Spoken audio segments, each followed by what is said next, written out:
Улс төрд шин манлайлагч төслийн шилдэг оролцогч Норв Самбуугийн ган сүх.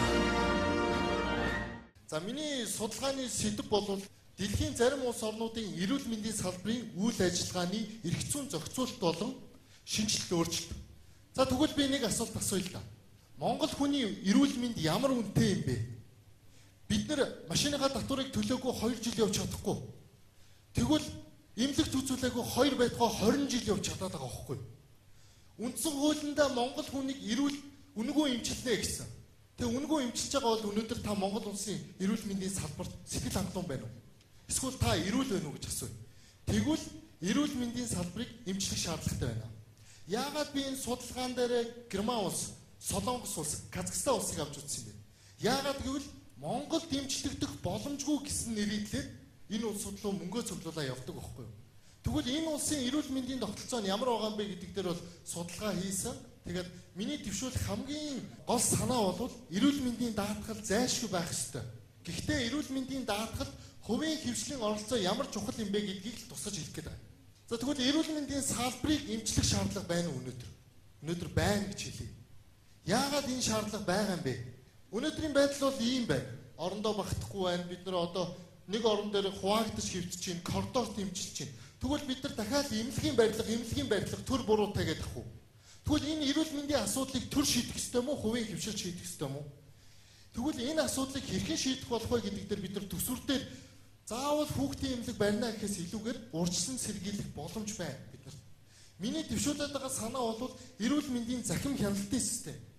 Өнөөдөр жолооны үнэлгээ үзүүлээд та бараг 1.5 секундэд таныг хизээ согтуугаар жолоодсон ямар улаан гэрэл зөрчсөнийг хэлдэг мөртлөө бид нар яагаад эрүүл мэндийн үнэмлэхэндээ өнөөдөр таны сүүлд үзүүлсэн компьютер томограф нарийн шинжилгээнүүдийг багтааж болохгүй байгаа юм бэ?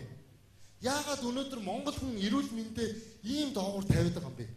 Тэгвэл гадны өндөр хөгжилтэй орнуудыг ярил л да. Одоо жишээ нь Тайландын Бумран Гранд бол тийм ээ medical tourism буюу энэгээрээ мөнгө олж байна. Энэгээрээ зөвхөн гадаадын иргэд үйлчүүлээд олон улсын магадлал эзэмшлэх зэрэг аваад энэгээрээ мөнгө хийж байна. Дээрээс нь бүгд найрамдах Солонгос ард улсыг зорж байгаа хүн болон улсын 60% нь өнөөдөр эрүүл мэндийн тусламж үйлчилгээ авах тэр тусмаа онш тодруулах зорилготой. Тэгвэл өнөөдөр Монгол улсын эрүүл мэндийн салбар муу юм уу? Эмчнэр нь муу юм уу? Шүнжин ихнэрээ тэрж хонсог хуульч 3 сая 700 мянган төгрөг авч байхад шүнжин хүний цустай нөлөөлсөн эмчнэр 400 мянган төгрөгийн цалин авч байгаа.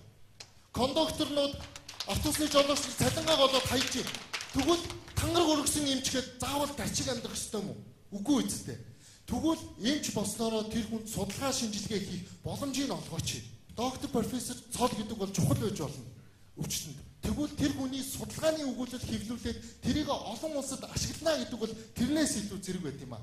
Тэгээд би бол өөрөө мэдсэлсэн эмч мэрэгчлээ хагалгааны ширээний ард зогсохдоо 2 хүнд хагалгаа хийж өдөрт 25 хүн үздэг. Магадгүй би ингэж насаараа амьдраач тэр 7 бүдлийн должин имэд үйлчилж чадахгүй цусны тавдартай тэр жоохоо хүнд үйлчилж чадахгүй юм.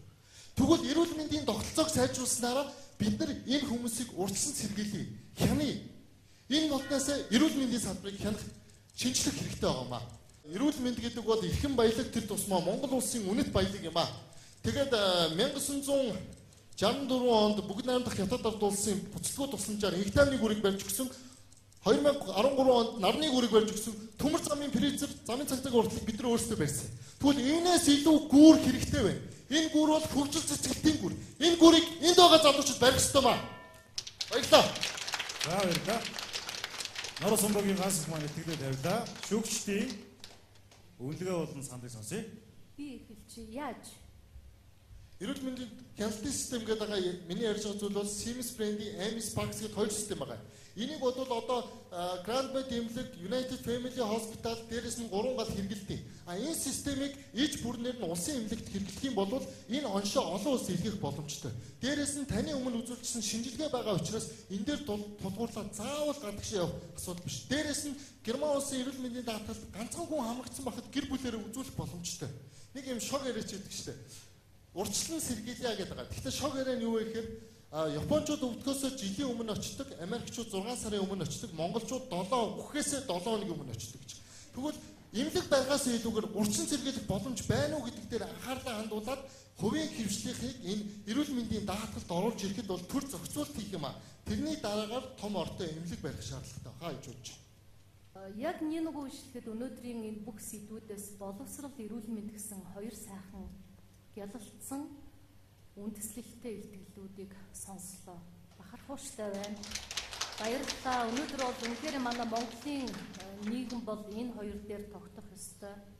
Энэ хоёр салбараа бид нар өөдөн татчихээж Монгол хүний амьдрал бидний одоо цаашид үр хүүхдүүд маань сайн сайхан явах зөв эхлэлээ тавьсан учраас ганц хүүхдээ баярлалаа. За ганц хүүхэл одоо өстой нэг өөгүй сэвгүй хөнгөн дэргэшгэл байна. Ганган байна. Амжилт хүсье. Баярлалаа. Энд ирч хүчээ хадгалах хэрэгтэй. Би ямар өнцгөөс хараад байна гэхээр та бол элтгэх үргэлгийг бол техник арга барилыг бол эзэмшсэн хүн байна. Мэргэжлийн зөвлөгөө авч байгаа хүн байгаа юу? Ер нь төслийнхөө хугацаанд бол Аргу институт бас манай болгоёг зөвлөх маань ер нь зөвлөж исэн удирдлагын академийн багшнаас зөвлөгөө авчихсан. Жоохын монортэй дэс юм аа. Баярлалаа. За түрүүн манай дэлгэмаа шүүгч хэллээ. Яг үнэн. Үнэхээр гайхалтай хүн татсан ийм илтгэл тавьчаад дараа нь та олон нийтээс бодлогоо яаж дэмжүүлэх вэ гэдгээ бодох ёстой л доо.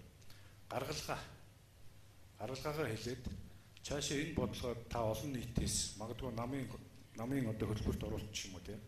Энэ бодлогоо яаж хэрэгжүүлэх юм бэ гэдгээ бас дурдчихвол тийм ээ. Зүгээр байлаа. За амжилт хүсье гайхалтай.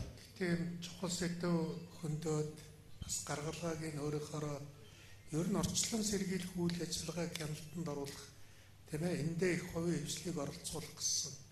Яг тэгвэл хувийн хвшлийн илүү их өргөжтэй ажиллах боломжтой гэсэн санаач нь бол одоо боломжийн нэг ялангуяа би нэг хатын даргын хувьд бол энийг нь хэрэгжүүлэх тийм бодол төрөөл явуулчлаа. Эмчнэрээ хариуцлагатай болгохын тулд цалин мөнгө сайн байх хэрэгтэй. Нийгмийн даатгалын фонд их байх хэрэгтэй. Яг бол эрүүл мэнд юутай зөвлөшгүй үнцэнтэй гэж байгаа юм бол даатгал тийм хэмжээний л үнцэнтэй байх хэрэгтэй гэж үтсэн юм аа. Явах гэсэн. Хачирхалтай нь эрүүл мэндийн салбарыг эсэргүүцсэн. Ер бусан ажил болсон.